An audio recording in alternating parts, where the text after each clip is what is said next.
The delegate race, Joe Biden leading Bernie Sanders. We're past Super Tuesday. Biden's ahead. Nobody was expecting that even a week ago. And I want to show you now why that is a problem for Bernie Sanders, why there's a particular challenge he has to do, because we are in a delegate race right now. Biden versus Sanders. This is about who can end up with the most delegates here. And you see Sanders, he's trailing by fewer than 70 right now. So you look at that and you say, well, that's very close. Sanders got a shot here, and he's got a shot. But let's be clear about the challenge that Sanders faces. So first of all, what you're seeing here, they are still actually counting up delegates from Super Tuesday. A lot of states, they have to go through the congressional districts, close to the 15% threshold for some of these candidates. So there are more delegates that are going to be allocated from Super Tuesday. The first thing I want to show you here is what we think roughly, and I want to be clear, this is rough. These are rough estimates here. Roughly what the delegates will look like after everyone is allocated from Super Tuesday. So that should be this. Here we go. It should be about a 70 delegate advantage for Joe Biden. Okay, now we go to next Tuesday. Let's get those states up on the screen in yellow. There are 6 states that are up next Tuesday. Let's take a close look at those states. Let's start on the West Coast, Washington. This is the state the Sanders campaign, in theory, is most excited about. He won by more than 40 points here in 2016. But Washington was a caucus state in 2016. It switched to a primary in 2020. We've seen Sanders doing far worse in primaries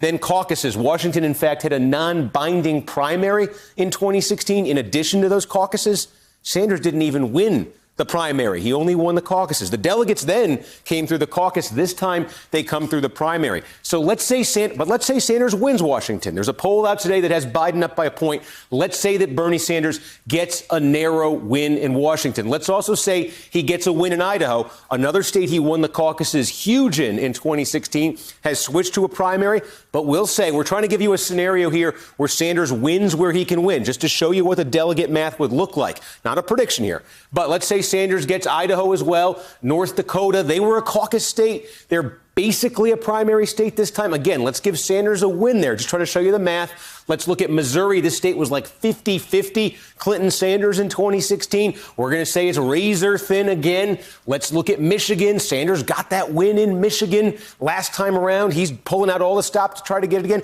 Let's say Sanders gets a narrow win in Michigan again. We're giving him wins in all 5 of these states. Then you get to Mississippi. And Mississippi is a state where it looks like Sanders is going to get blown out.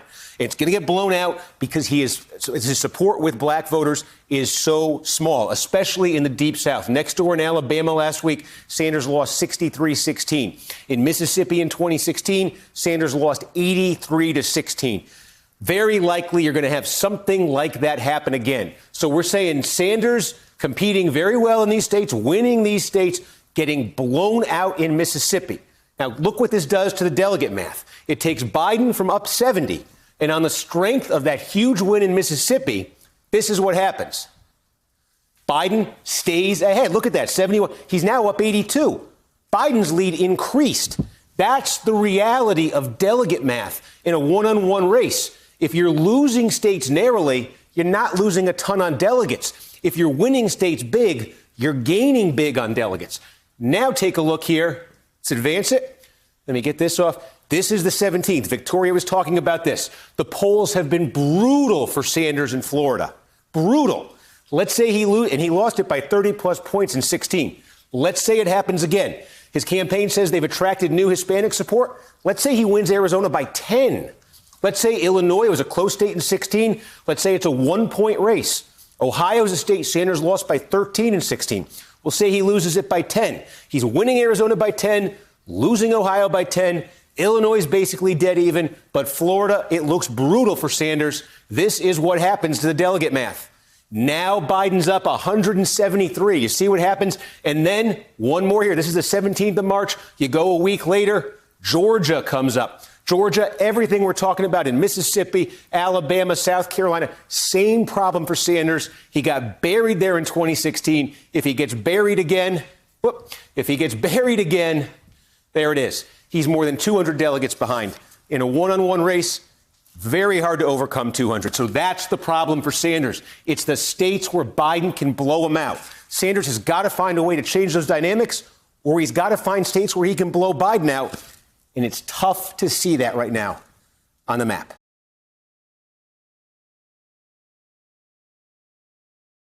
Hey there, I'm Chris Hayes from MSNBC. Thanks for watching MSNBC on YouTube. If you want to keep up to date with the videos we're putting out, you can click subscribe just below me or click over on this list to see lots of other great videos.